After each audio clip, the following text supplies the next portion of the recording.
Hello! Welcome to Stories Podcast. I'm your host, Amanda Weldon. We thought that today's episode would be the last installment of the brilliant Firefly Revolt, but we realized that the end would be too long and we needed to split it into 2 episodes. So this is part 1 of the final installment, and then the final installment will be up really soon. If you haven't already, listen back to the beginning of the story to get caught up. The Brilliant Firefly, Revolt. Chapter 10, Family Reunion. It was Jill's mom who broke the stunned silence that followed. Jill, what do you think you're doing? I came to rescue you, Jill said, aware of how silly that sounded, sitting there bound in their chairs. The Scarlet King dropped the Firefly mask to the ground. It rang like a bell on the black volcanic rock. Jill? So, this is my granddaughter, she said, approaching Jill's chair. You look like your grandpa. I'm not sure I care for that. She eyed Jill up and down and then looked around. Where is he, anyway? Why didn't he come himself? She leaned in conspiratorially. Is he somewhere here? Is this a clever trap, girl? A long scarlet finger brushed down Jill's cheek. The armor was smooth and segmented like the body of a lobster. You can tell me, dearie. Jill was terrified, her heart tight and sick, but more than that, she was angry. Grandmother or not, this was the woman who had killed Grandpa Jack and countless others over the years. This was the maniac who was planning on mutating Giga City and its millions. Jill's matchstick of anger scraped along the brittle edge of those thoughts and rippled to angry life. Suit or no, she was powerful. She was strong as the motor and hard as the bit. And dangerous. That, too. At least tell me how he survived the missile, the Scarlet King asked. Jill wanted to explode, to shake her armor and leap into action. She started formulating a plan. Start with the headbutt, try to land on her with the suit, get to the manual release in the armpit. Then what? Her Grandpa Jack's voice said in her head. Fight your way free? Swim to Giga City? You're too angry, Jill. You gotta think. Jill pushed back the anger inside her. She swallowed it back down, feeling it burn like bitter bile at the back of her throat, but doing it anyway. It was the hardest thing she'd ever done. Holding the storm of rage in her guts made her want to fly apart, but still she held. She wasn't going to get out of this by fighting. No, this required a performance, and Jill sank into her role. Well, girl, the Scarlet King said impatiently. How did he escape the missile? My sensors assured me.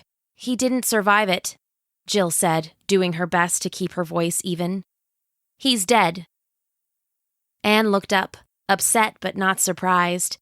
Maybe she already knew. Maybe she was just too worried about Jill. The Scarlet King only laughed and sat back on her throne. Finally, she said. Of course, I was never serious about it back in the day. My daughter needed a father after all. She looked Jill over. So you took up his mantle, is that it? Did he train you to be the next brilliant Firefly? No, Jill lied. I just put on this suit to get my mom.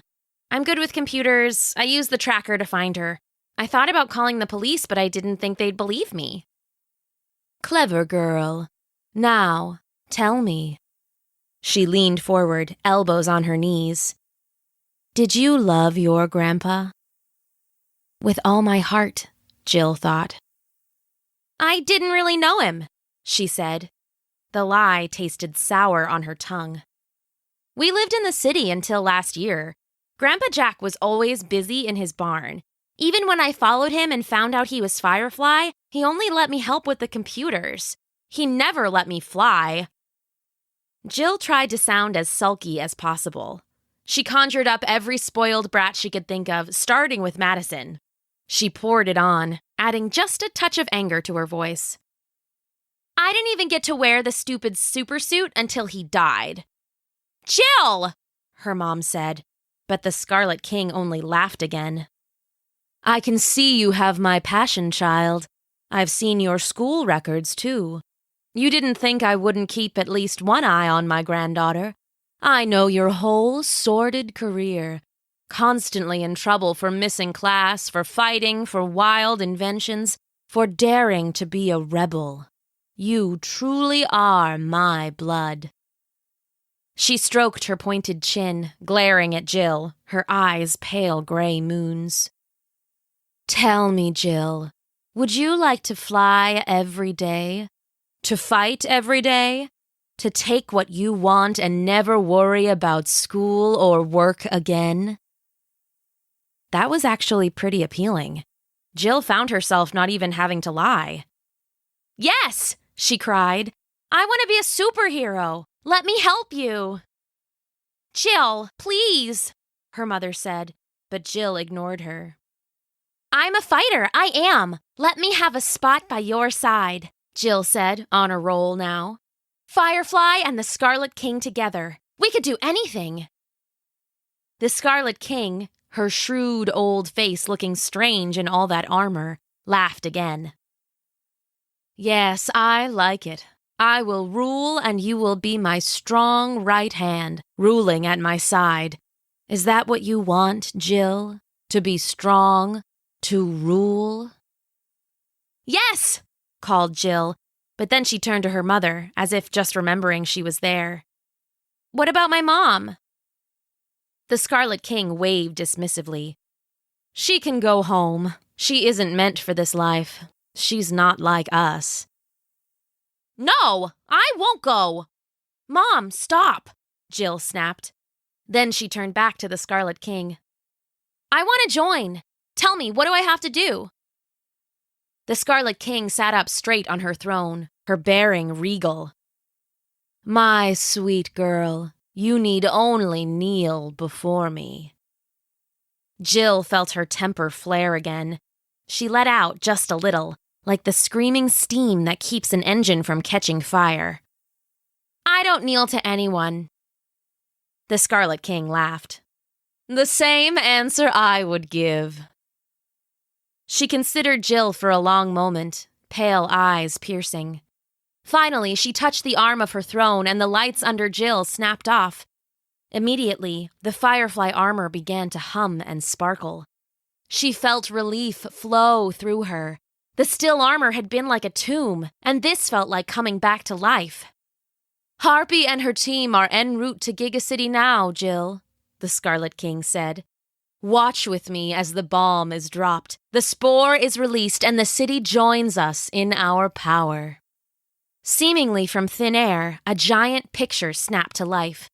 On it, Jill could see Giga City in all its sprawling, skyscraping glory.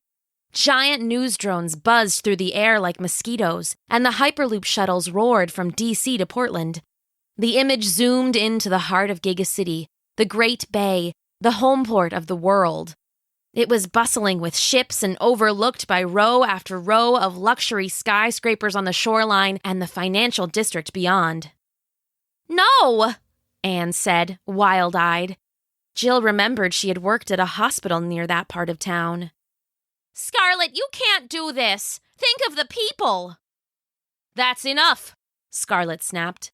"You're weak, Anne. A goody two-shoes like your father." "I won't let them drop that bomb, Mom, I swear it," Jill thought. But aloud, she snarled. "That's right," snapped Jill, raising from her chair and picking up her faceplate. "You never let me do anything." "Jill," Mom blinked and tears rolled down her cheeks. "You took me away from Giga City and made me live in the middle of nowhere, and then, when there was something exciting out there, Grandpa wouldn't let me be Firefly because you wouldn't approve. I always just wanted to be free, to be strong. I wanted to defend myself, and instead you made me run away. Well, I don't need to run now." Jill turned to the Scarlet King on her throne. "I'm tired of pretending, of running. I know I'm strong, and I want the world to know, too." "Good," Tell her who you really are." Jill rounded on her mother, leaning close, hands on the chair, and winked. "I know exactly who I am," she said, enfolding her mother in a tight hug. "Firefly!" she roared, and with a mighty peal of thunder, the jets flashed to life. Chapter 11. Into Thin Air. After what happened in the Firefly bunker, Jill knew she could never let herself be trapped underground again. That's why, in addition to fixing up all the damage on the suit, she'd added a couple new tricks as well. Like the bunker buddy. As she grabbed her mom and launched towards the ceiling, a silvery disc shot from her back.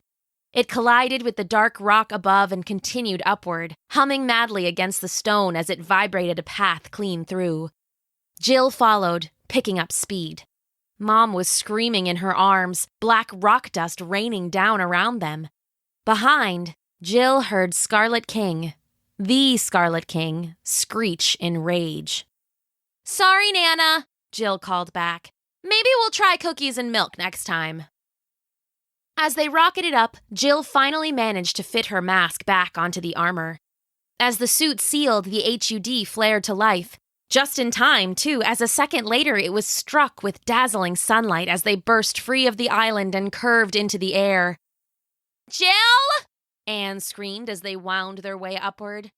"You are so grounded!"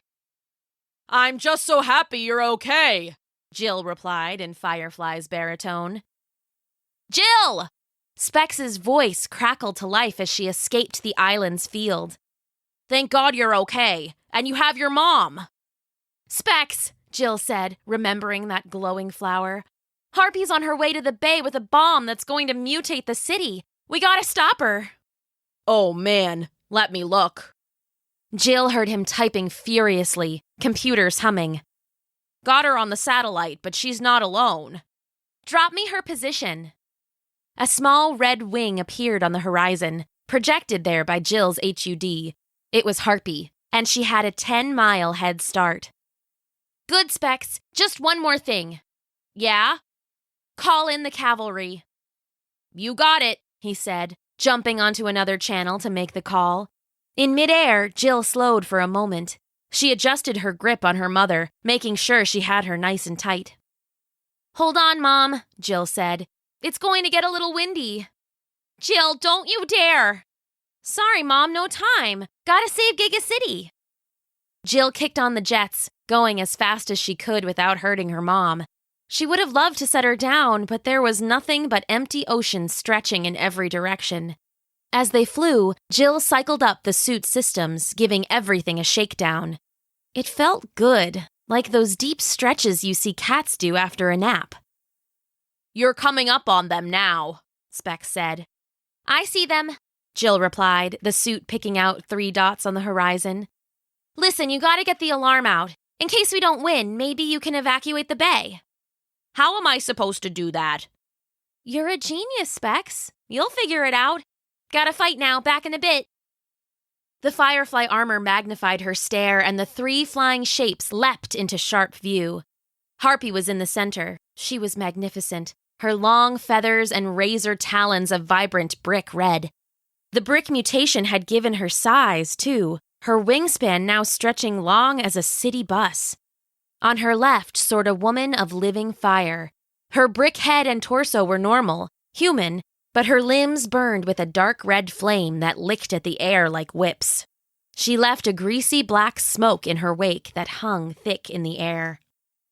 On Harpy's other side was a brick red knight, seated on a giant red dragonfly.